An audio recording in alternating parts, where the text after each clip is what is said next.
মাঝে, মাঝে ফেলনা জিনিসও কিন্তু আমাদের অনেক বেশি কাজে লেগে যায়। যেমন এই চশমার বক্সটা পড়েছিল, তাই মনে হলো এটাতে কিছু রং করি। যে কথা সেই কাজ, ১ম এ আমি একটা সাদা রঙের একটা বেস কালার দিয়ে নিলাম। সাদা রংটা ব্যবহার না করলে আমি যে রংটা দিতে যাচ্ছি সেটা আসলে বসবে না। তাই আমার সাদা রংটা আগে দেওয়া। তাই মনের ইচ্ছে মতো একটা ফুল এঁকে নিলাম।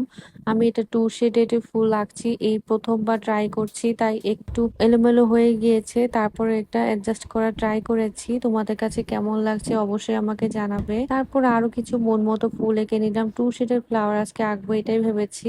মনে যা আসছে তাই আঁকিঝুঁকি করে নিচ্ছি। কোনো কিছু আমার প্ল্যান করা ছিল না। পুরোনো কোনো ঘরে পড়ে থাকা জিনিস যদি নতুন করে এরকম রং করে আঁকিঝুঁকি করে নেওয়া যায়, সেটা পরবর্তীতে ব্যবহার করতে কিন্তু অনেক আনন্দ পাওয়া যায়, ঠিক তাই না? সেরকমই আমি আমার চশমার বক্সটাকে এরকম করে কালার করে নিয়েছি।